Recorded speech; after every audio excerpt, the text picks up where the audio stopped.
Olá, pessoal! Vamos dar início a mais um episódio do podcast do Momento do Campo. Mas antes de eu contar para vocês quem é o nosso convidado especial de hoje, eu quero que vocês se inscrevam aqui no nosso canal do YouTube e também nos sigam lá nas nossas redes sociais, no @Momento do Campo. E claro, gente, como eu sempre falo para vocês, além de vocês nos acompanharem aqui pelo YouTube, vocês também podem nos ouvir no Spotify. Legal, né? Então não esqueça, vocês podem acompanhar todos os nossos episódios, não só pelo YouTube, como também pelo Spotify. E vamos agora para a nossa vinheta de abertura.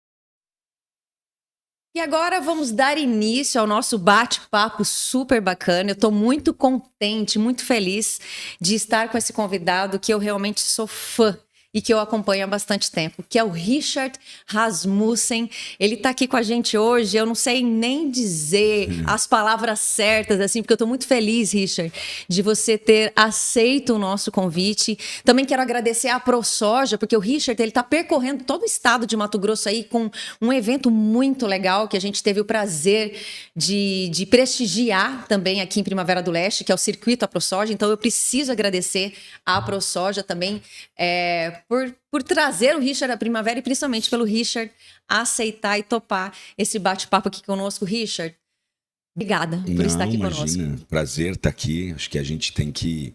Estamos falando sobre agronegócio, todas as possibilidades que a gente tem, né, de falar mais sobre isso. Os canais de comunicação são bem-vindos.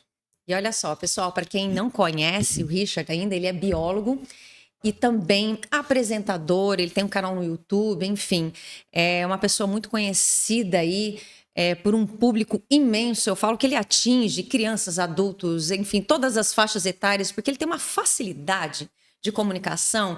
E eu falo assim que olhar para ele agora pessoalmente é nítido de ver o carisma dele, sabe?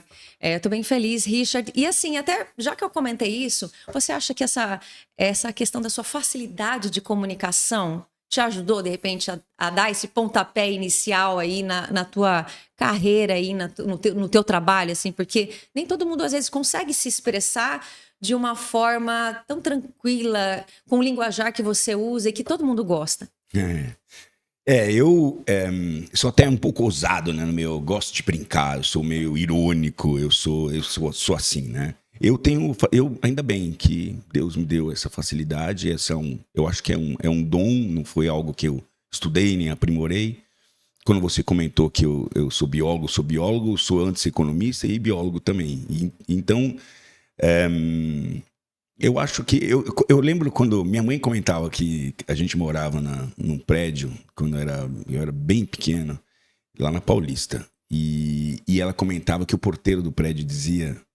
Esse aí... Quando eu entrei na televisão, ela contou essa história, né? Falou, esse aí vai ser, como ele falou, embaixador. Esse aí que ele falava, porque eu sempre gostei de falar muito, né? Então, acho que deve ser isso. E que bom, na verdade, o que me ajuda é ter conhecimento sobre o tema. Isso ajuda muito, né? Porque quando você está seguro daquilo que você está, né, sobre o que você está versando, ajuda muito, né? Isso é verdade, né? Daí você, além de você ter a facilidade de comunicação, você saber ter as informações, como você falou, estar seguro do que vai falar. Vivência, eu acho que foi isso. Eu sou um biólogo medíocre, academicamente falando, que eu tenho simplesmente um bacharel. Mas eu, assim como, né, você deve ter ouvido lá na palestra, eu tive a oportunidade, por conta do trabalho que eu, né, exerço até hoje, viajar ao mundo e conhecer pessoas, viajar ao Brasil e conhecer pessoas assim que estão realmente no front ali da conservação, estão no front do agronegócio, estão no front. Isso me ajudou, né, a construir minhas ideias, né? Olha só que bacana. Richard, então eu queria começar falando um pouquinho, né, do seu trabalho, primeiramente, antes da gente entrar nessa questão do agro em si, porque você agora também está falando sobre isso, né? Percorrendo aí o estado. Conta pra gente, assim, eu realmente te conheci acompanhando os seus materiais, né, as suas postagens, enfim, muito relacionado aos animais, porque eu sou apaixonada pelos animais, enfim. Conta um pouquinho pra gente Quem de não como... né? Exatamente. E, assim, os mais inusitados, os mais diversos, desde raças de animais, enfim, eu sou encantada. Sempre que eu vejo um vídeo seu, eu paro realmente para assistir, porque eu gosto mesmo. E conta um pouquinho pra gente, então, um pouquinho do seu trabalho. Você tem aí já uma carreira, né, bem longa. Conta um pouquinho pra gente. Eu comecei em 2003. A gente fez um piloto. Eu não tinha ainda, nem pensava, nem cogitava televisão, nada. Aí apareceu uma turma em casa, eu tinha um criador conservacionista naquela época.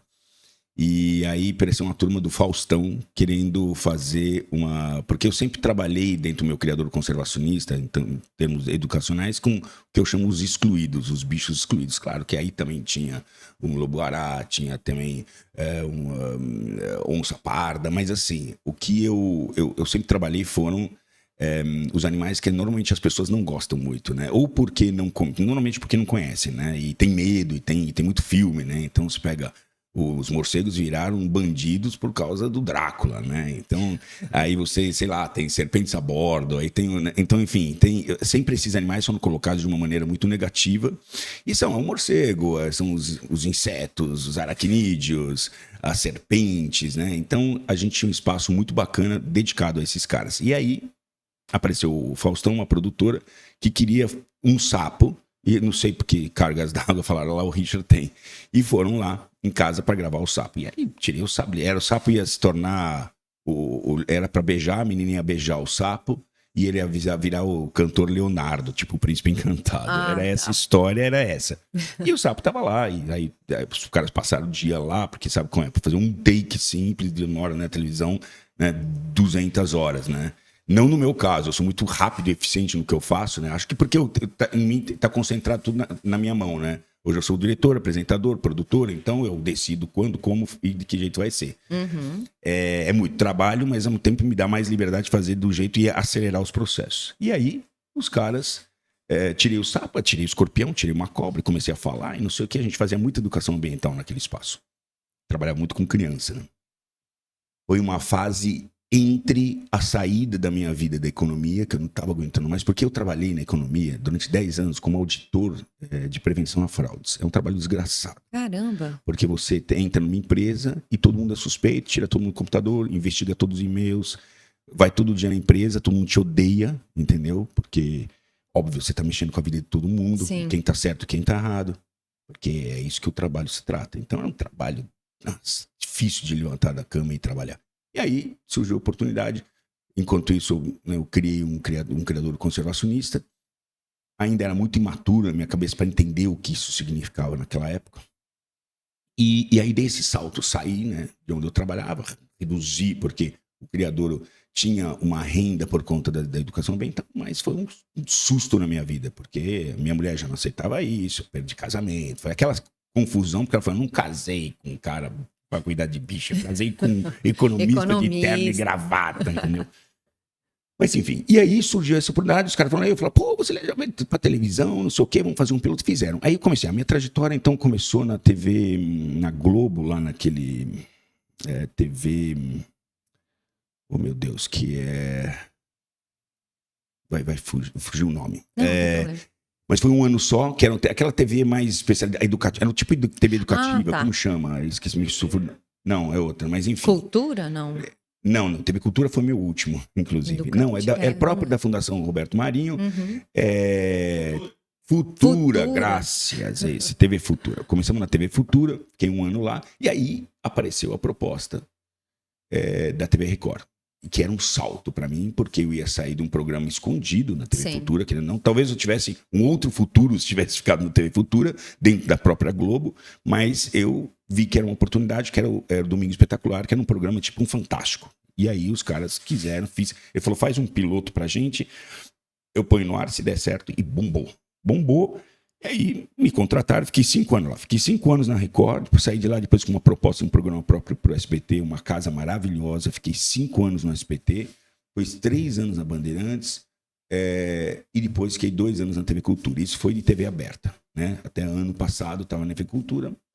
Não valia muito a pena, porque é tipo de parceria. Esse ano vamos voltar com outra proposta, mas melhorzinha, que que eu vou falar aqui, que não é novidade, mas estou falando da TV Jovem Pan, então estamos negociando com um programa lá. E aí eu, no meio do caminho, ao mesmo tempo, fiz Discovery, né, Animal Planet, nosso programa estava na Animal Planet, e estava na National Geographic, até hoje está. Então, estou 8 anos na National Geographic, 5 anos eu produzi para eles, os últimos 3 eles estão só repetindo o que nós já fizemos e licenciando só o que a gente já fez. Não fazem, porque é muito caro fazer o que a gente faz. Pegar 4 caras dentro de um carro, pegar um avião, um carro, hotel, os lugares que a gente vai, assim, é caro. Eu imagino aquela... Porque assim, as pessoas também têm que ter uma ideia que, de repente, para captar aquele momento, não é assim, chegou e filmou. Às vezes tem que ficar horas esperando aquela situação para pegar a melhor imagem. Já vai com algo pré-produzido. Eu sei que tá lá, sei lá, o boto tá lá. Uhum. Agora... O legal é o unexpected, né? Aquilo que você não espera e que vai surgindo, que é 70% dos vídeos são você estar no lugar e as coisas estarem acontecendo. Né? Por isso que eu viajo muito pouco de avião. Assim, dentro do Brasil, eu opto sempre em viajar por estradas. Claro, vai para a Amazônia, não. Aí, realmente, vou lá e alugo um carro lá. Uhum. Mas... normalmente, assim, eu vou, por exemplo, do Rio Grande do Sul até, sei lá, Goiás, tudo de carro. Porque na estrada acontece. Vê muita coisa. E você tá ali, né? A gente perde muito quando pega o avião e sai de um ponto para outro. Você perdeu todo aquilo que tá ali. Olha né? que Então legal, muita coisa acontece na estrada, que é parte da própria história, né? É uma visão legal que você tem, realmente. Porque as pessoas normalmente elas querem agilizar, né? Mas para quê? O nosso negócio é estar na estrada, porque na estrada as coisas acontecem. A gente já sabe que vai encontrar o que, né, que já está pré-produzido, sabe que, tudo bem, não é que nem marcar uma hora que nem nós marcamos aqui com o boto, entendeu? Mas você sabe que o boto tá lá e você vai passar 3, 4 dias ali, a tua chance de fazer coisas incríveis com o boto é garantido, né? Mas o resto, tudo que, né, os programas são bem diversos por conta disso. Uhum. E muito que a estrada conduz o fio da história. A gente sai... Às vezes a história não é nem sobre o boto. O boto é um ator que está ali, mas tem outros... Porque os bichos são ferramentas, né? Eu uso os bichos como ferramentas. Uhum. Quando eu tô com um bicho ali na minha mão, né, numa situação que não é usual para as pessoas prestam atenção no que eu tenho para falar, sabe? Uhum. E nessas estradas você já teve situações inusitadas e você falou assim, putz, ainda bem que eu vim pela estrada. Você viu já muita coisa bacana? Tem muita coisa que a gente... assim, eu sou um cara que, assim, acredito... a gente só vai chegar lá se tentar, né? Se você ficar parado esperando acontecer, né? Então, muita coisa que você fala, puta, será que isso aqui... E tem coisa que eu fiz que nunca mais vai acontecer comigo, eu já sei disso, tá? Então, tô muito feliz de ter acontecido. Tem situações que eu sei que não vão se repetir, né? Que legal. E eu não perco, você fala assim, amanhã a gente faz. Nunca. É agora. Porque amanhã nem sabe o que vai acontecer. Se o circo fechou, o elefante morreu. Então é melhor fazer agora, né? Fazer já o que tem que fazer. Né? Ok. E você também já foi para vários lugares, não fica só... Tem lugares que eu tenho que voltar. Quer dizer, voltar não. Ir, tem que voltar também. Mas ir a primeira vez, não fui. Austrália é um lugar que eu preciso ir. Eu nunca fui à Austrália. Olha que louco. Olha só. Eu conheço a África, assim, muito bem. Porque fui muitas vezes para a África. Mas a Austrália é um outro lugar que preciso... Tô me organizando. Olha, e qual lugar que você voltaria novamente, assim, fora... Esse eu preciso voltar. Olha, Costa Rica, México, Patagônia, só de falar de Américas. Uhum. Eu tô voltando agora pra África. Depois de 5 anos, vou ficar 30 dias na África agora. Tô levando um grupo de... Isso é uma outra coisa que eu comecei também a viabilizar. Voltar, é muito complicado eu voltar pro lugar e fazer a mesma coisa que eu já fiz, né? Claro que as leituras vão, as expressões mudam. Às vezes eu tô mais gordo, mais magro, mais velho, mais novo, né? Aquilo, mas assim, já fiz a caranguejeira na árvore, em cima, embaixo, em tudo que é lugar, já gravei ela.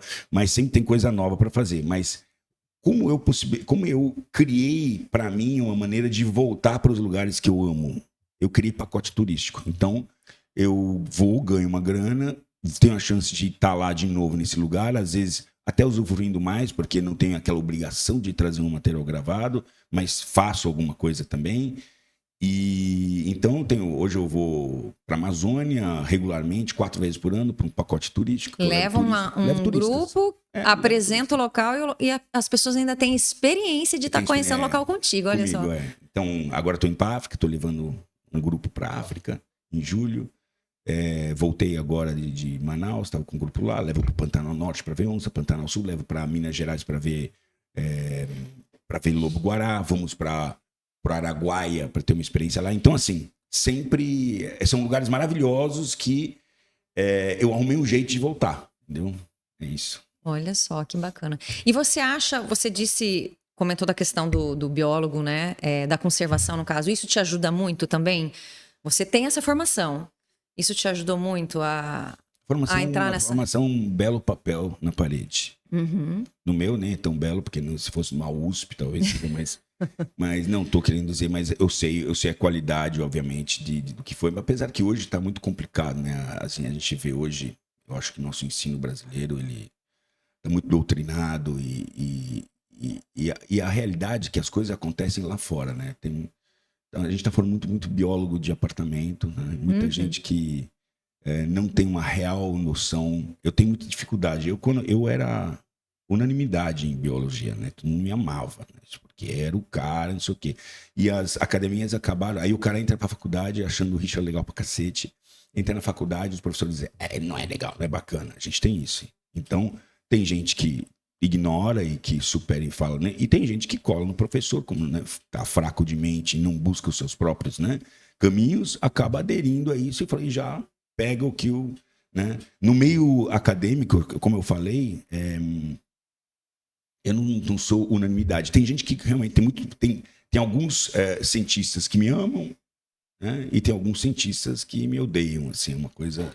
E também envolve muito questão política, Sim. Sabe? No Brasil aqui, nós estamos vivendo um fla-flu, que é um saco, entendeu? Eu não vejo a gente progresso nesse tipo de jogo que a gente está fazendo, sabe? A gente tem governantes de todos os espectros que fazem coisas boas, alguns fazem alguma coisa boa no seu âmbito, outros fazem outras coisas boas, mas a gente ignora as coisas boas que ambos lados estão fazendo, a gente prefere jogar destruir um outro e virar um fla-flu que não é saudável para o Brasil. Uhum. Aqui não é eu falei isso já outras vezes, nós não estamos jogando futebol aqui, sabe? Eu gosto mais disso, eu torço para esse time e o outro time tem que morrer, sabe? Isso aqui é um país que moram 300 milhões de pessoas, cara. A gente não pode gerenciar um país dessa forma, cara. É tão rico que nem o nosso. Sim. Tão rico. E ontem, quando você comentou a questão até voltando a essa questão da formação, a gente até comentou aqui já no nosso podcast a importância não só da formação, é a questão de ir para a estrada, né? Como você falou. Às vezes a pessoa pensa, eu fui lá, fiz faculdade X, curso Y, mas fica esperando, achando que vai ficar sentado. Não, tem que correr atrás, né? Buscar informação, como você fez, né? Você foi atrás, né? Eu tive essa oportunidade, né? Não adianta você ficar na academia, né? E fazer 2 doutorados, ficar sentado. A academia acaba tirando de você a capacidade mais ampla de olhar para o mundo. Eu acho que ela é meio que tampona você, sabe? Que nem o cavalo coloca, eles colocam na charrete aquele daqui, para olhar só para uma direção e achar que aquele, né? Eu acho que a academia, ela tem valor quando ela vai para a estrada, desce do palco, interage com a sociedade. A sociedade é quem paga a conta da academia. Não vamos esquecer que quem paga a conta da ciência é o público que está pagante, né? E o que, na minha opinião, a academia tem que fazer é descer do palco, sabe? Da soberba, interagir, entender quais são as necessidades que o público tem, né? E a gente vê isso assim... como muitos trabalhos do que falta, eu não vi um trabalho científico sobre o que sobra, como, por exemplo, no caso dos queixadas. Isso é ruim para a conservação. Uhum. Fechar os olhos para isso é ruim. É ruim para a natureza, é ruim para os negócios, é ruim para o bicho, entendeu? Para os próprios animais. Então, a gente tem que começar... A ciência ela tem que caminhar ao lado da sociedade. ela tem que servir. Se ela não estiver servindo a sociedade, é uma ciência que não serve para nada. Com certeza. Serve apenas alguns grupos para colocar sobrenome em bicho, entendeu? E para escrever mais um trabalho científico. Olha só. E, Richard, nessa sua caminhada, você também passou a ter uma visão diferente do agro, né? Ou começou a ter a visão real. Como passar isso para as pessoas? Como você falou, às vezes as pessoas estão lá nos grandes centros, não têm ideia do que se passa, né? E a gente teve pais que já falaram para a gente que tem, enfim, as crianças estão tendo informações que, né? Às vezes chega para o pai que é produtor e fala, pai, mas você está fazendo tal coisa? Porque o professor falou, veio lá na apostila, no seu livro, tal, porque as coisas... Às vezes as pessoas de cidade grande não têm noção, né? Assim como eles têm ideia que um Mato Grosso é só mato, vamos supor, né? Como Hoje passar... na Amazônia só tem índio. Exatamente. Como passar essa visão, a visão que você também teve percorrendo aí, né, nas suas viagens, como passar essa visão real do agro para as pessoas? É o terceiro passo que eu acredito, né, nessa construção que a gente está iniciando, porque o agro apenas está engatinhando nessa questão. O agro nunca achou que fosse necessário ter que se defender, porque o agro pensou, qual é a minha missão aqui? Produzir. E eles fazem isso com excelência. Ele falou, porra, estão me atacando, eu estou fazendo minha lição de casa. Eu não tenho que produzir. O que se diria de uma fábrica de automóveis que não consegue entregar carro? Quando ela é eficiente e entrega muito carro, ela vai ser penalizada? Não é esse o objetivo da fábrica? Não é o objetivo do campo produzir alimentos para a gente? Então, é a primeira coisa que a gente... o agro, ele começou a entender que o desafio não é só esse, né? Como se não bastassem desafios, agora... o primeiro passo, nós vamos ter mais problema na educação, tá? É o terceiro passo, porque se a gente não trabalhar os meios de comunicação para que uma criança possa pegar um jornal e esfregar na cara do professor e falar, professor, tá aqui, ó, ciência, e desafiar o professor com isso, a gente não vai conseguir. A criança não tem força para enfrentar um professor. O professor está no status de professor, né? Uhum. Se ele é bom ou ruim, não interessa, ele está no status. Ele está encarregado do poder ali, né? Então, para poder desafiar isso e poder, né, trabalhar o controverso, nós precisamos primeiro trabalhar a ciência, né? Produzindo material científico que prove que o agro é sustentável, que o agro não é ruim, que o agro nem tanto com a questão, com aquilo, defender aquilo que... Porque ninguém está falando que o agro não é eficiente. Ou quando a gente ataca um agro, não está falando que o agro não é eficiente. Eles estão dizendo que o agro destrói florestas e não preserva. Então, nós temos que trabalhar esse aspecto, né? Nós temos que, através da ciência, mostrar o agro como ele é, como ele conserva as nossas florestas, falar do Código Florestal, enaltecer o Código Florestal, respeitar quem segue o Código, né, Florestal. Então, essa ciência produzida, ela tem que ser divulgada. E aí, a partir da divulgação e estando na mídia, esse tipo de coisa, a gente, porque o contrário está na mídia. Então, nós temos que opor, né, com informações científicas, e aí nós vamos chegar, empoderar, vamos dizer, eu detesto essa palavra, mas vamos usar para ficar, né, no lugar de fala também, empoderar, né, as crianças para elas falarem, não, eu acredito nisso, isso está errado. Simplesmente assim. Tá aqui, olha. Então, não vai ser fácil. Essa é a última parte. Eu não acho que a gente eu não vou ver na minha geração ainda isso totalmente resolvido. Eu espero viver ainda mais uns 30 anos. Então, eu acho que é uma coisa que começa hoje, né? E a gente vai ver o delinear disso com o tempo da educação. Mas eu acho que agora a gente entendeu que precisa produzir ciência. E o produtor entendeu essa lição agora. Entendeu? Depois de tanto levar porrada. Olha só. Isso também seria um pouco do trabalho que o Leandro Silveira também tá fazendo lá em Goiás, né? Mineiros. Leandro, que eu também sou fã demais do Instituto Onça Pintada. O Leandro, a Ana, Tiago, né? Que agora acompanha ele. É um trabalho que eles também procuram, né? Mostrar, né? Eles também estão com uma cartilhazinha lá, né? Que eles estavam bem legal fazendo, enfim. Tem o selo, né? Onça Pintada, Jaguar Friendly, né? Bem legal. Tiago, não sei se viu na gravação ontem, era ainda um... Sim, quando e agora já tá um homem. Exatamente, sempre descalço, né? Acompanho eles também. Aliás, assim, o Leandro Silveira, a Ana, enfim, todos eles do Instituto conheci através de você, assim. Ah, que legal. De verdade, assim. Então, esse foi o meu papel principal lá. Minha opinião, e a gente... Eu tenho muitas conversas com o Leandro. O Leandro é um cara, hoje, muito mais flexível, né? E eu acho que eu também. Mas ele é a ciência que a gente... E eu sou a divulgação. Ele agora também tem um canal de divulgação muito grande. Eu acho que grande parte disso foi realmente porque ele sabia que precisava disso e crescer. E eu, com muita satisfação, fui lá aprender, fui gravar, enfim, fiz muita coisa lá dentro. E a gente ajudou ele a ter aparecer mais.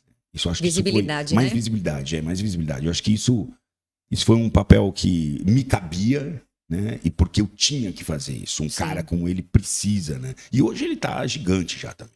Quer dizer, ele tá grande, eu acho excelente. Mas ele é assim, né? Quando a gente falou ciência, divulgação, educação. Ele agora também está na divulgação, mas ele é ciência. Uhum. Né? Esse é o DNA dele, é ciência. E o meu papel era da divulgação. Então, é assim que a gente vai... Aqueles vídeos dele que a gente produziu, que misturou... Você tem que saber trabalhar também um vídeo, né? Você tem que colocar um pouco dos elementos todos, né, que são necessários. Então, tinha a onça pintada, mas tinha também todo o fundo dele explicando a coisa. Então... São vídeos que passaram de 1 milhão de visualização. Então, eu acho que cumprimos esse papel. Os vídeos principais são os 3 vídeos principais que eu fiz. Os primeiros 3 com ele, eu fiz muita coisa com ele, mas os primeiros 3, a gente abordou toda essa questão que hoje, parte dela está naquela apresentação que eu faço aqui na ProSoja. Não, é sensacional. Como eu te falei, eu conheci eles através né, de você. E é muito bacana, porque eles têm essa, vamos dizer assim, uma parceria com os produtores, como você mostrou na palestra mesmo, né? Porque como eu acompanho eles, é mais fácil de eu visualizar também, né? E você explicando ali, foi sensacional mostrar aqui também, né? E você está levando isso para todas as palestras, né, do circuito, que a gente já vai falar um pouquinho do circuito. Essa questão da conservação, né, da parceria deles com os produtores, com a questão da preservação da onça, né? E a questão dos queixadas, né? Que foi... Aquele vídeo foi extremamente interessante, né? Ele é um daqueles caras que entendeu que o objeto de pesquisa dele, que é a onça pintada, ela não tá... Ela tá nas mãos também e muito do agricultor. Então, ele não pode excluir o agricultor dessa parada. Ele quer não só do agricultor, como da pecuária. Que na pecuária é onde tem um conflito, né? O grande problema está na pecuária, né? E a pecuária, quanto maior você é, mais você suporta o baque de perda de cabeças de gado. Ah, sim. Sabe que o Leandro, eu fiz uma vez uma pergunta para ele, que todos os livros, cientistas, o blá, blá, blá, falam, né? E ele foi o primeiro que respondeu honestamente o que eu esperava que fosse, né? Mas tem que ser de um pesquisador, né? Não é o que achismo, né? Mas eu já acreditava que era isso. Não importa quanto saudável esteja, né, a sua fauna, nas áreas onde tem boi, pode estar saudável, pode estar queixada, pode ter tudo lá. Tem muito queixado na agricultura porque eles comem, mas num ambiente onde não tem agricultura, né, o queixado está mais estabilizado. Pode estar ali saudável a população de queixada. Se tem o boi, a onça vai no boi primeiro. Vai no boi. Vai. É muito mais fácil para ela. E isso é algo que, se você vê os livros e vê esse blá, blá, blá dos outros, é assim, não, se deixarem... Então, você tem sempre um pressuposto que se ela tá pegando boi é porque a natureza não tá boa. Não, a natureza tá boa e o boi é muito mais fácil. E isso é algo que me disse é o meu irmão mais velho, não sou eu. Quem sou eu? Quem me disse foi Leandro Silveira. Pô, o cara pesquisa isso. A Fazenda Roncador, que faz parte do grupo Onça Pintada, perde por ano 1.200 reses para onça pintada. Olha só. E eles absorvem e metem o selo onça pintada e Jaguar Friendly e outros na carne deles e vendem a carne deles com um nível superior, porque eles falam, nós somos eco-friendlies, né? E isso faz muita diferença hoje em dia, né? Eu acredito que quem não estiver adequado a isso e tiver selos eco-friendly na sua carne daqui a 10 anos não vai vender carne. Mas começa com alguns né, já entendendo isso e trabalhando essa questão. Quem mata a onça pintada é o pequeno, não é o grande. O pequeno produtor. Ele não suporta perder 10 cabeças de gado. Ele mata a onça. Custa 3 mil para matar uma onça. Olha só. Que loucura. Então, a preocupação do Leandro com relação à produção de proteína animal, no caso, porque na agricultura não tem conflito. O conflito é o queixada, mas não a onça. A onça vai lá, ela só ajuda, né, comendo mais queixada, então ajuda o produtor do agro. No caso do produtor da bovinicultura, você tem da pecuária, você tem um conflito evidente e nos caras grandes você pode premiar eles não matarem e conservarem a onça. Nos caras pequenos, nós temos que eventualmente ter uma política de reembolso. É o que vai funcionar. Essa, pelo menos, a linha de pensamento científica que o Leandro acredita. Olha só. Uhum. E voltando nesse assunto dos queixadas, você mostrou um vídeo lá impactante daquela quantidade de queixadas, né? Tava saindo de uma lavoura, né? De uma lavoura. Exatamente. Eu queria que você falasse pra gente, para quem não teve a oportunidade de acompanhar nenhuma das palestras, né? Do circuito em que você está dando a honra de estar, né? Falando sobre esse assunto, queria que você falasse dessa questão dos queixadas, desse problema. Você comentou que lá no sul já não há, né? Na região sul do país já não tem tanto. E aqui na nossa, né, na região vamos dizer, no centro-oeste, já se tem mais esse número de animais. E qual que seria o problema, né, dessa quantidade de animais, ainda mais próximo de lavouras, de milho ainda mais? Fala um pouquinho disso, porque às vezes tem aquela pessoa que não teve a oportunidade de te ouvir falar aí pessoalmente, né? Então, a princípio é assim, sul está extinto, sudeste está ameaçado. É onde a gente tem que ter mais foco, né? Porque no sul já seria complicado. Houve um dia, como houve onça pintada, mas as condições são outras hoje. Tem nada a ver com a enchente, é que as condições do sul mesmo são outras. Climática? Seria questão de clima? Não. É que a questão, ela foi extinta, ela não devia ter uma grande população, porque são áreas muito, muito extensas ali, né? De pecuária. Não devia ter uma grande população de onça já. Ela está ali mais nas áreas ecótones ali com Mata Atlântica, aí sim você tem mais presença de onça, mas realmente não é tem o felino, tem o leão-baio, né, que eles chamam, que é mais comum, que é uma onça parda, menor que a onça pintada, né? A onça pintada precisa de muita biomassa, né? Ela precisa, né, é um carnívoro de grande porte, né? Então aí você vai subindo para o sudeste ameaçado, e aqui nos campos que tá na Amazônia está em equilíbrio. E aqui no centro-oeste, por conta da atividade do agro, especialmente dos grãos, é onde a população, e da cana, enfim, é onde a população de queixadas explodiu. Caramba! Porque tem muita oferta alimentar. Então, é uma agenda positiva, é gostoso, né, trabalhar uma agenda positiva. Sim, tem a mais do que isso. Só que é um problema, tanto o quando falta, quanto o que excede. É um problema do mesmo jeito que a gente tem que tratar de maneira diferente, né? Então, quando falta, você tem que aí reproduzir em cativeiro, tem que introduzir, tem que ter toda uma política, né, nesse sentido, né? Às vezes tirar até alguns exemplares da natureza para poder reproduzir e depois povoar novamente, né? Não no caso do queixada, que é um bicho muito similar no Brasil inteiro, mas outros animais são endêmicos ou eles têm populações que são próprias. Uma onça pintada, por exemplo, da Amazônia é completamente diferente, em termos de corpo e tal, de uma onça pintada do Cerrado, que é maior, mais cabeçuda, ela tem essa regionalidade. Então, não é onça pintada, é tudo igual, entendeu? Uhum. Então, tem essa questão de origem. Mas, então, nós temos, no excesso, nós temos que tratar esse problema. Como é que nós vamos tratar esse problema? Porque é um problema ambiental que não está interferindo só. Não é questão de prejuízos à lavoura. Né? Eu acho que ele está até mostrando o vídeo aqui. Aí, ele procurou o vídeo. Não é uma questão de prejuízos à lavoura o que a gente está vendo aqui. É muito mais do que isso. Olha o vídeo aí para quem... Olha a quantidade, né? Eu fiquei impactada quando eu vi.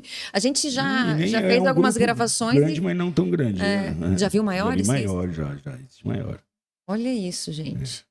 Não, sabe por que eu te perguntei lá atrás isso? Também é grande esse eu te perguntei porque existe essa questão das bandeiras de proteção de animais, e a gente entende isso, mas nessa situação aqui é algo mais delicado, né? Não, e é proteger os animais também. Quando a gente fala que tem excesso, significa que a gente tem demais, a gente tem que saber lidar com essa agenda. Porque é ruim não só para a população daqueles animais, né, que está em excesso, é ruim para as nascentes de água, é ruim para os outros animais que são, eventualmente, porque esses caras, têm uma dieta bastante ampla, assim, né? Eles são caras que, assim, competem com outros animais na mesma condição, por exemplo, com cateto, né? E também eles podem estar predando ali, matando, sei lá, cobra, matando, sabe? Então, tatus, matando, sei lá, são animais que são, em bando, nem a onça tem coragem, né, de atacar, de pular no meio de um... Por isso que eu falo, De uma é mais turma fácil dessa, né, de um bando desse. né, do que uma vara de porcos como essa. Com certeza. Porque eles se defendem, eles têm um sentido de grupo muito apurado. Então, vamos lá. Aí o cara... nós estamos com excesso, que é um problema ambiental também. Os órgãos ambientais, eles não sabem como lidar com isso no Brasil, porque sempre lidamos com a falta. Quando tem excesso de um animal silvestre, a gente não sabe como lidar adequadamente. Então, o que tem que ser feito um controle, que a gente chama de manejo, né? Então, é uma parte dessa população, você sabe qual é o ideal que tem que ter ali, e uma parte você retira e dá destino. Como estão fazendo lá em Goiás agora, estão abrindo um frigorífico que vai tratar desses. Agora retiraram de uma determinada região 3 mil queixadas. Vão observar agora, foi ano passado, se não me engano. Esse ano estão só observando para ver como é que vai se comportar essa população, para depois dar continuidade e regular isso de acordo com os estudos que... Né, é a ciência, o que eu falo, é ciência. Não a ciência ideológica, a ciência verdadeira, né? A ciência existe uma só, mas é que a gente acomoda certo discurso para onde a gente quer estar, né? Isso não funciona. Né? Olha só, que interessante. E vamos falar um pouquinho, você está percorrendo o estado de Mato Grosso, já tinha viajado assim como você está viajando agora, conhecendo um pouquinho mais o estado do nosso agro. E como você do circuito, não. E como você comentou, né? Às vezes você vai lá numa lavoura de soja, eles vão te explicar, você estava comentando na palestra, né? Te explicam aí a realidade do momento, a questão dos problemas e também das coisas boas que estão acontecendo. Você já teve essa oportunidade antes de estar fazendo isso? Não, eu estou coletando várias informações, eu tenho meu caderninho, né, onde eu anoto todas as experiências que eu estou tendo, estou anotando, pretendo aqui voltar à região, né, até de repente com a própria AproSoja, a gente canalizar essas matérias mostrando esse lado do agronegócio, porque a princípio eu vim aqui olhando o que não é cultivável, né? Que são as APPs e as reservas legais. A minha visita aqui, ela tinha esse olhar, né? Então, eu já sei qual é a biodiversidade que se encontra ali, já sei como a fauna, né, ela ocupa esses espaços e tal, mas como eu vim agora, estou mergulhando nessa questão da agricultura, é uma segunda fase, assim, da agropecuária que eu estou trabalhando, porque primeiro eu trabalhei proteína animal, né? Então, como é produzido o suíno, como é produzido o boi, a vaca, se ela é feliz ou não dando leite, aquelas coisas, né, que os estigmas que a gente escuta por aí, né? E a gente faz um terrível erro. A gente parece que assim, a gente é tão polarizado nas nossas ideias, né, que a gente aceita ou é preto ou é branco, ou é branco ou é preto, ou não existe, sabe, o mundo é colorido, é um arco-íris, então não é exatamente uma... Então as pessoas têm dificuldade de balizar a sua opinião, ou é ruim ou é bom. Não é nem, tudo na vida não é nem só ruim ou só bom. Então tem aspectos positivos e aspectos negativos. Então nós temos que entender, primeira coisa, que animal não é coisa. Animal não é coisa. Até o cara que chuta o cachorro sabe disso, tá? Porque um cachorro morde ali e volta. Então, animal não é coisa. Mas animal não é gente. Então, tentar transmitir os nossos sentimentos humanos para entender os animais é um erro crasso. Que beira o maus tratos, na minha opinião. Nós, como seres humanos, temos que entender as necessidades dos animais, que não são iguais às das pessoas. Sabe? Então, esse é o erro que comumente que as pessoas que julgam como a gente cuida dos animais acaba fazendo. Isso é ruim, tá? Isso é ruim. Toda essa coisa só amor, resolve, não sei o quê. Você pega um cachorro, por isso que tanto cachorro tem problemas psicológicos, né? Tem problemas psicológicos, porque ele perde, ele não entende mais como está sendo formada a sociedade em que ele está vivendo. Porque ele está acostumado, ele geneticamente, ele está preparado para uma situação e nós não estamos entregando aquela situação. A gente está confundindo as coisas, entendeu? Então, eu agora depois de passar já 2 anos, 3 anos nessa parte dos suínos e dos bois, etc., eu agora entrei na agricultura. Eu vou ser questionado.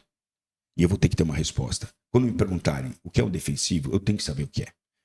E quando me falarem sobre quais as práticas, mesmo não tendo vindo para isso, mas eu vou ser questionado, porque vão falar, pô, você está apoiando o agronegócio. Não, estou apoiando o agronegócio enquanto proteção da biodiversidade. Agora, vamos falar sobre isso, e eles vão me questionar. Então, eu estou aprendendo nesse momento todos o que são os fungos, as bactérias, o NPK, correção de calcário, eu estou entendendo o que funciona, né? Quando a gente fala em defensivo, o que significa defensivo, o quanto ele afeta os animais, não afeta os animais. Estou procurando artigos científicos sobre o assunto, porque eu vou ter que ter respostas sobre a produção. Então, estamos nessa fase agora. A ProSoja está me ajudando muito nisso, muito.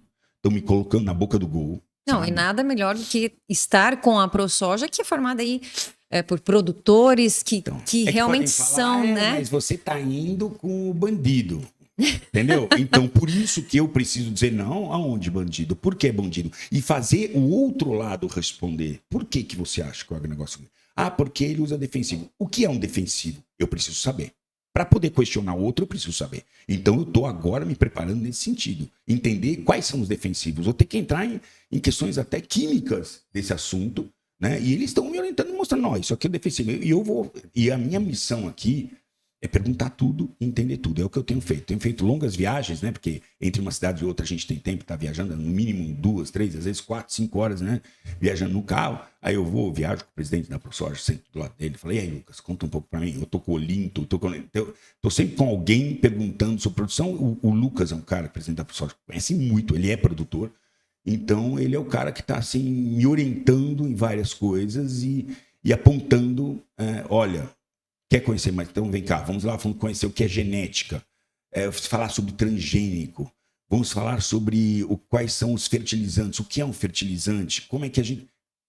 Estou aprendendo bastante. Viu? Eu acredito, porque você está percorrendo o estado. Mato Grosso são longas distâncias. E você consegue perceber, porque você estava numa região do Mato Grosso, agora você está em outra, tem mais um outro trecho. Você consegue perceber como o Mato Grosso é extenso e também cada região diferente da outra, né? Sim. Não, mas isso já conhecia, já até pelo meu próprio trabalho. Então, quando a gente sai de um Pantanal, entra num cerrado e depois entra na Amazônia... Vai vendo as nuances de mistura, que a gente chama de regiões ecótones, que vão se começando a entrar uma na outra até que uma assume o controle e vai embora. Isso eu já conhecia. Eu já venho ao Mato Grosso há muitos anos. Eu já vinha pescar quando eu era moleque com meu avô, mas especialmente por conta das gravações aqui, eu venho desde 2004, 2005 de forma regular para cá. Olha só, que legal. E algo que você comentou ontem, eu vou lembrando, porque a palestra foi tão boa, pra você ver que eu estava ali vidrada, que é muito interessante para as pessoas saberem também, quando você comentou de preservação das APPs e tal, você mostrou lá uma tela em que tinha, eu não vou lembrar o nome do rio, porque minha memória também não é tão boa, na França... a quantidade de vegetação próxima ao rio e como é feito aqui no Brasil. Que isso é interessante a gente falar como os produtores, eles têm diversas, vamos dizer assim, num termo mais regras, né? Que eles agora, para conseguir produzir, eles têm que obedecer questões ambientais. Isso difere de outros países, né? A própria França, né? Ela ocupa todo espaço. Eu compro uma área e eu posso torná-la 100% produtiva. Eu não tenho que ter alguma reserva para a sociedade. Isso é uma coisa que o nosso Código Florestal faz. E eu queria apoiar o Código Florestal. Mesmo com o Código Florestal apurado como nós temos e restrito, nós somos os maiores produtores do mundo. várias categorias. Então, isso não tem atrapalhado o Código Florestal. Ali é uma guerra comercial, né? Os produtores franceses são zero ecológicos. As matrizes energéticas que eles têm são todas poluentes, na grande maioria. E estão olhando para o Brasil. Isso, para mim, é uma forma de colonialismo, cara, entendeu? Ainda. A gente não saiu ainda de ser colônia, sabe? A gente está ainda tendo que tirar o chapéu. A França não tem o que fazer, ela vai ter que importar. Tem muita gente vivendo lá que precisa comer, né? E eles vão ter que importar.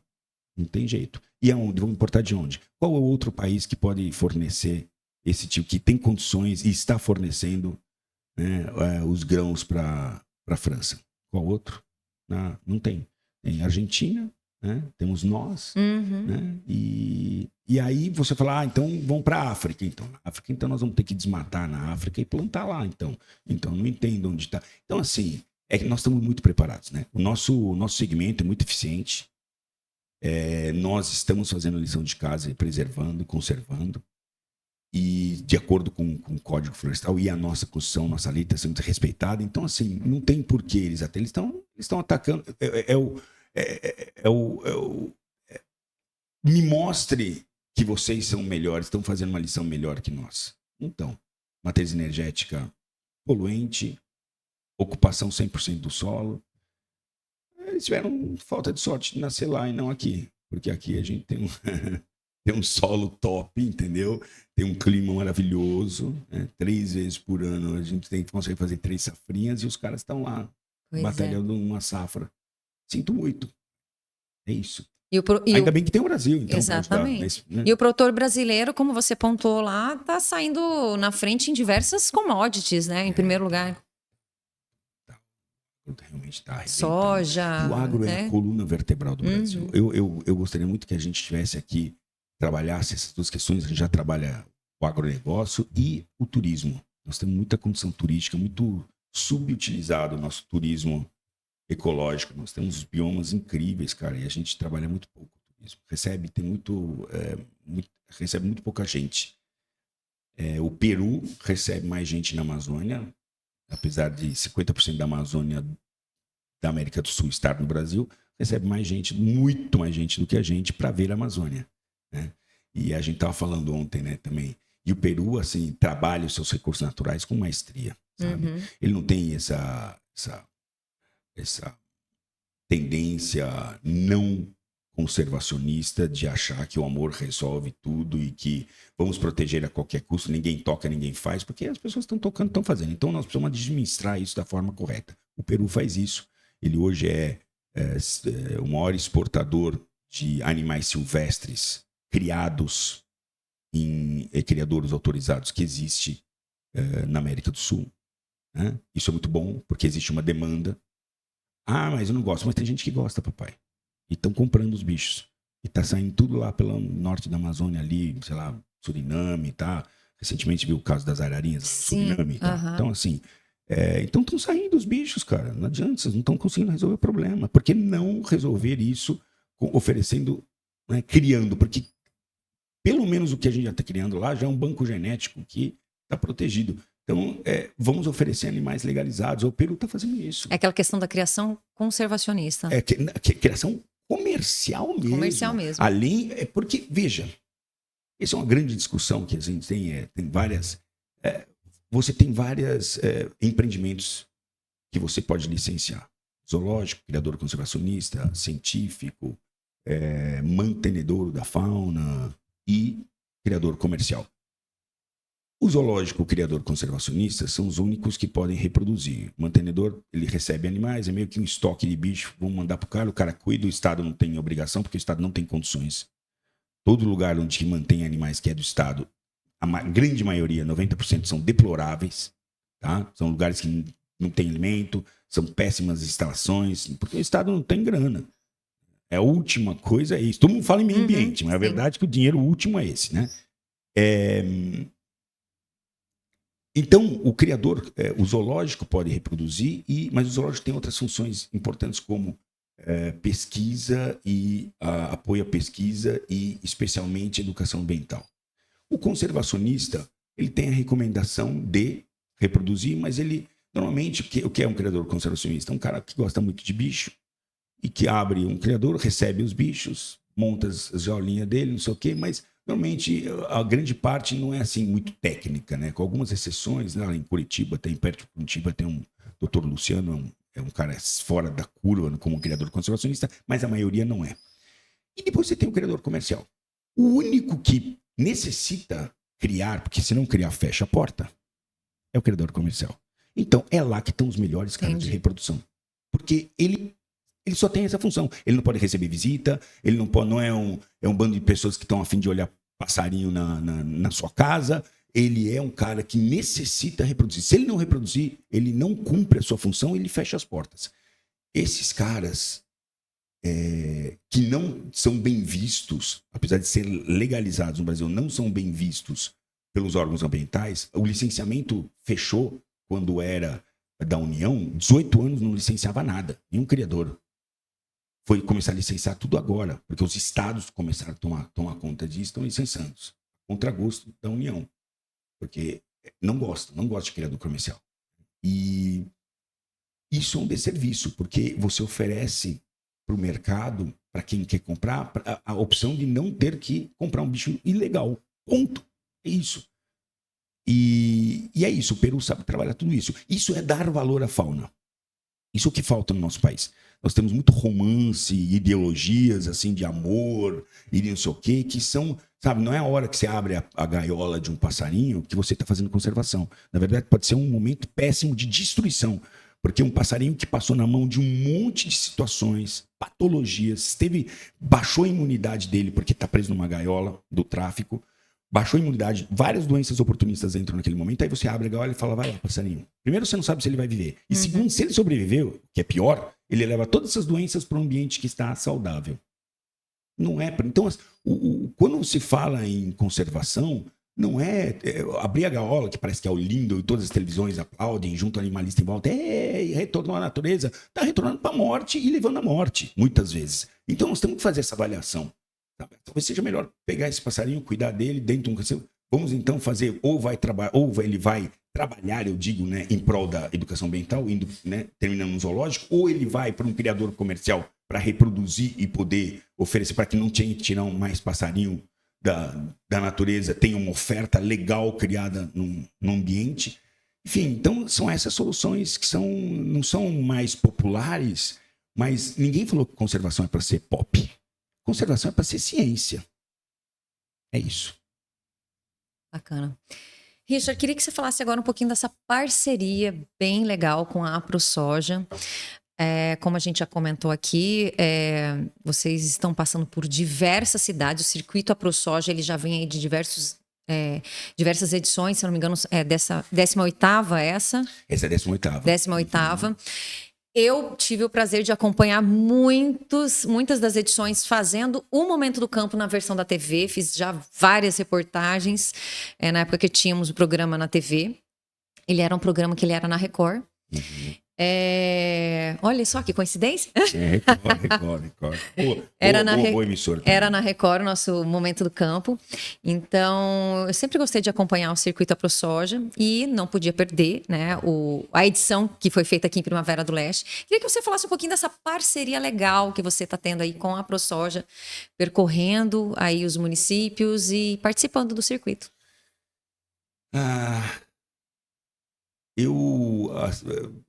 Eu aceitei o convite de pronto. Foi assim, bom. Ela é pesado, né? Porque, e não só para mim, talvez mais pesados para todos os envolvidos que estão ali dirigindo, estão tendo que fazer. Imagina, o Lucas ainda tem que dirigir, eu vou com ele, mas ele está dirigindo. Eu vou piscando, eu adoro uma caminha dentro de um carro. Mexer o carro já um pouquinho, já apago na hora, né? Mas é pesado. É pesado, é um circuito extenso de quase 2 meses de atividade, são 29 cidades. Tem todo o deslocamento, cada dia num hotel, tira a mala, põe a mala, tira a mala, põe a mala, não sei o quê. A próxima vez eu prometi que eu vou fazer uma mala pequena, eu não consigo, né? Vou conseguir a próxima. E aí o contato, né? Porque além da palestra, a gente tira foto com todo mundo. Todo mundo, né? Então, os eventos, ontem no evento, sei lá, tem o quê? 300 pessoas? Deu bastante gente. Deu bastante gente. E então, é um momento que a gente tira foto, ficar 1 hora tirando foto, é um momento, parece que é uma coisa boba, né? Tirar foto, não sei o quê, mas é um negócio muito desgastante, porque você tem que sempre atender o próximo, você tem que atender igual o que está no último na fila, como você atendeu o primeiro. Exatamente. Então, é uma energia que você tem que dispor ali, né? Pra estar em alta o tempo todo, para atender, escutar o que a pessoa tem que falar.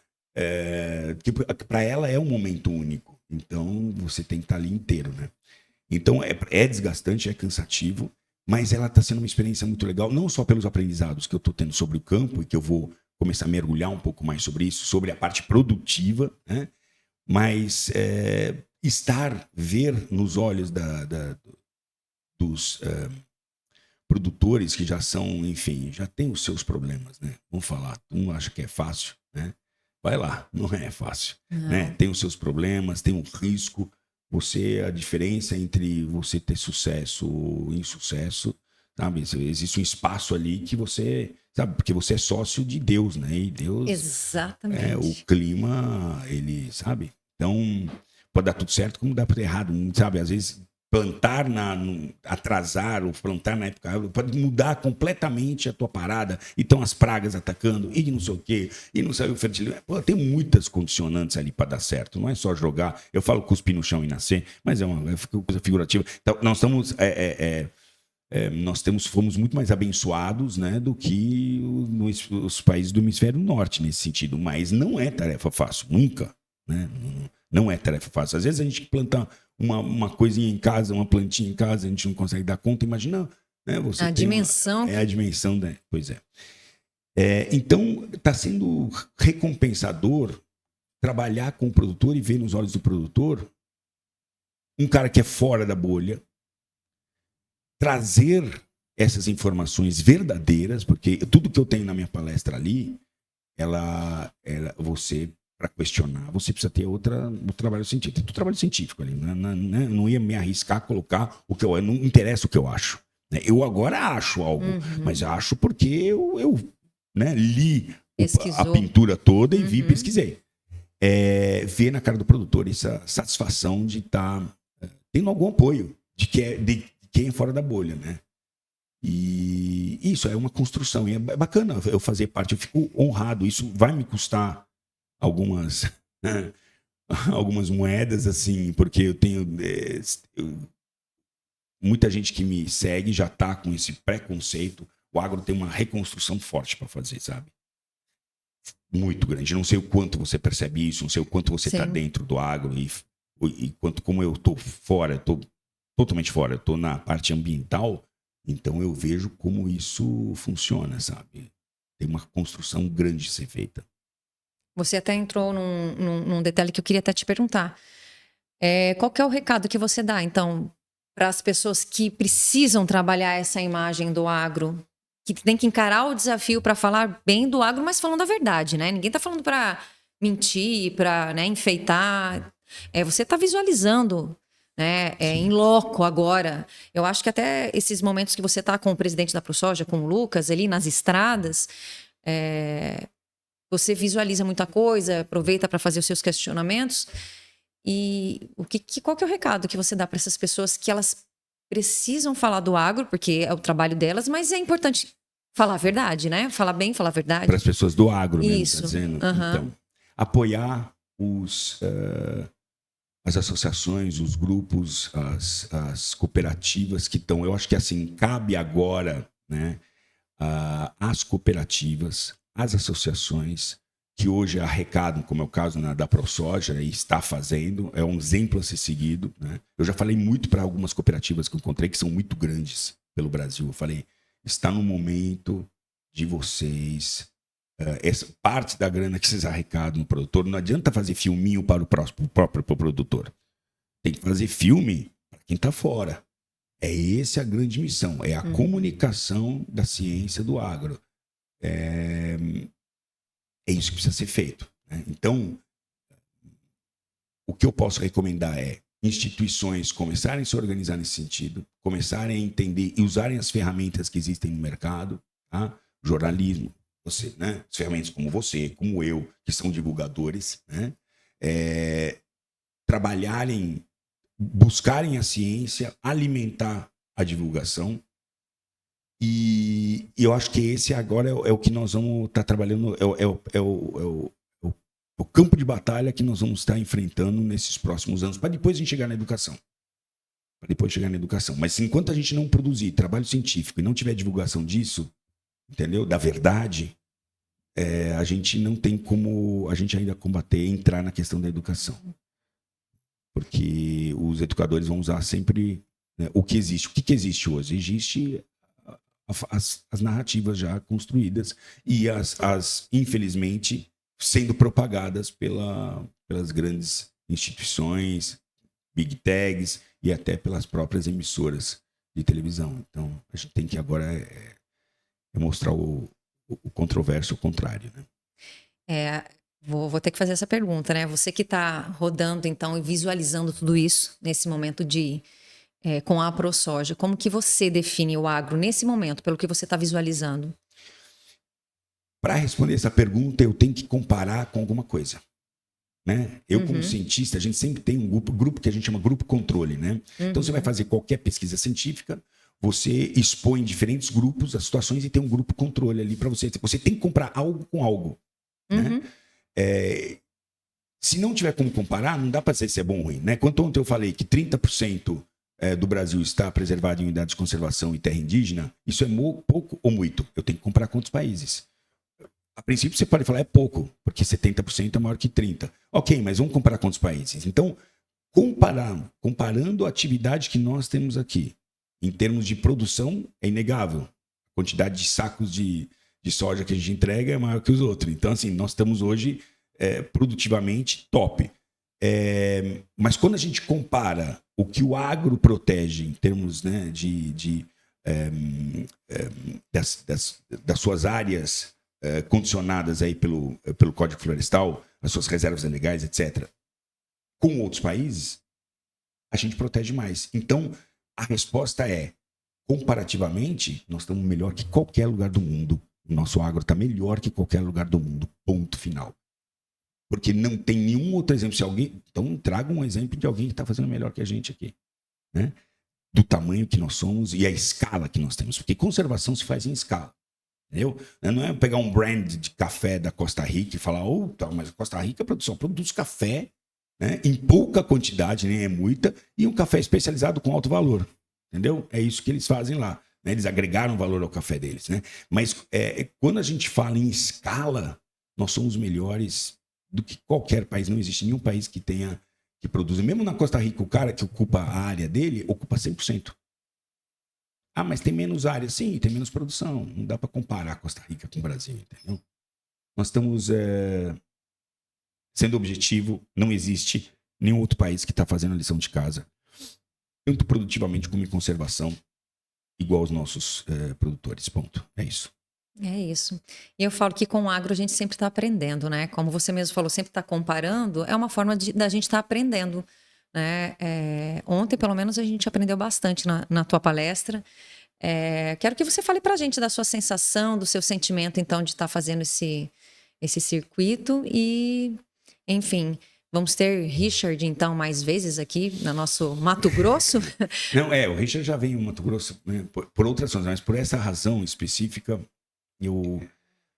é algo que agora eu tenho, né, por obrigação, até porque eu estive aqui, né? O soja tem uma visibilidade gigantesca no meio de produção. Então, eu estive aqui.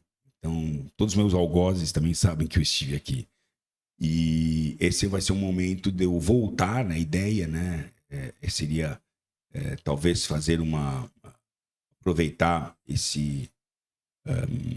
agora esse segundo semestre, talvez no início do plantio da soja, voltar para cá e aí a gente percorrer toda essa história. Falando sobre o que é genética, visitando o CETEC lá, visitando eles têm onde tem a estrutura de genética, onde a própria ProSoja desenvolve todos os protocolos ali, enfim, genéticos para aprimorar a soja para diferentes condições, mostrar o que é um defensivo, o que é um fertilizante, como se corrige o solo, o que é um plantio direto, quais são as ameaças que tem a da mosquinha branca, a larva da mosquinha branca. que atinge o feijão, que atinge a soja, quais são os inimigos do milho. Então, isso tudo... e como a gente combate isso ecologicamente, e qual a composição defensiva?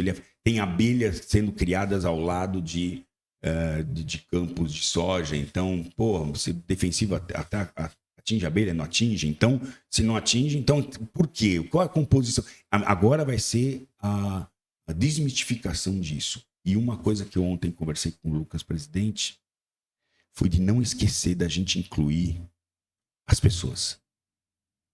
Porque é isso que move, né, de volta à minha terra. A gente tem que trazer, tem que usar as ferramentas que o outro lado usa. A gente não sabe usar, a gente é muito frio na comunicação. A gente tem que esquentar essa comunicação. A gente vai agora almoçar lá no Pedrinho, né, que é um cara que só existe porque existe o agronegócio. O restaurante dele só existe porque existe o agronegócio. Ele tem uma história para contar sobre isso. Envolver essa paixão dessa história quando... há 40 anos atrás ele veio aqui, não existia essa cidade que nós estamos hoje, Primavera. Envolver as pessoas, envolver o cara do campo, sabe? Quem é o cara que está ali sentado numa colheitadeira? Sabe? Trazer a luz para esses caras. Eu acho que essa mistura de mostrar que o campo é feito por pessoas, sabe? Pessoas que podem perder tudo, inclusive. Histórias de pessoas que, sabe, tiveram um ano desastroso, que erraram, porque Deus não ajudou no clima, sabe? Então, eu acho que é isso que tem que fazer. Não só a parte científica, técnica do plantio e dos compostos químicos que são usados e tudo isso, e esse conhecimento que nós temos, né, sobre o campo que nós temos hoje, mas também mostrar quem está por detrás.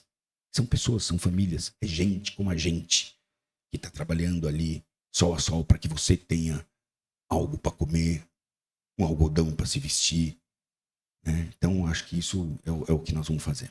É isso mesmo. Então, isso faz parte dos seus projetos daqui para frente.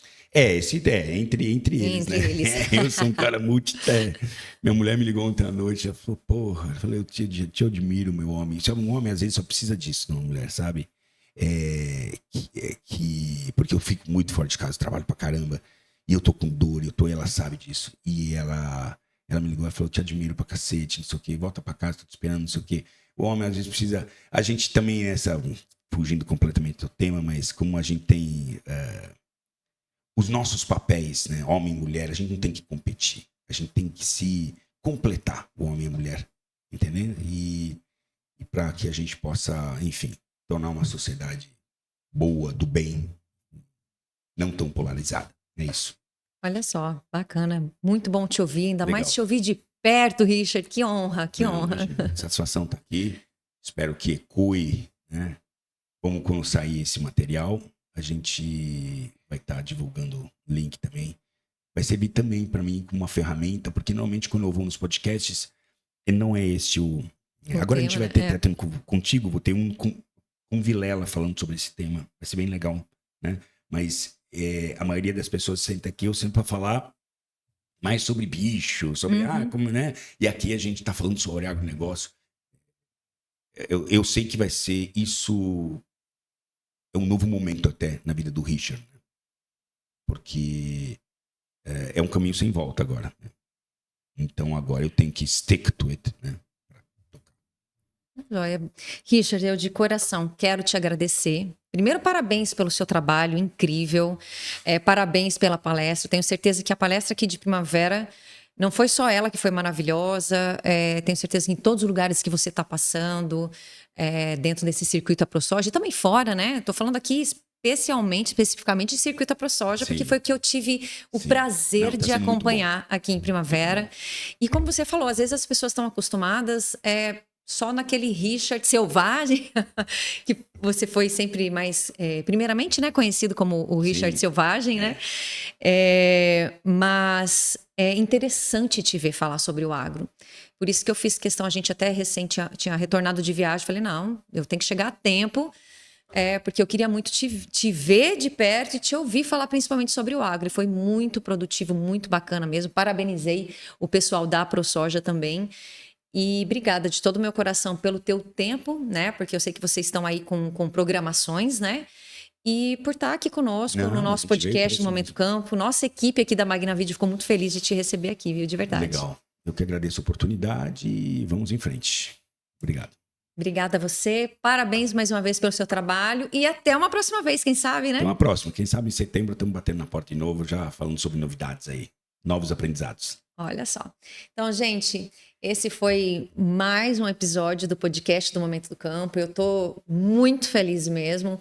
A gente aqui recebe convidados incríveis para os nossos bate-papos, mas esse aqui bom, eu não vou me emocionar agora, mas eu estou realmente muito feliz porque é uma pessoa que acompanha há muito tempo e que tivemos a honra de ter aqui no nosso estúdio da Magna Video, de ter aqui no nosso podcast. Espero que vocês tenham gostado e até o próximo episódio.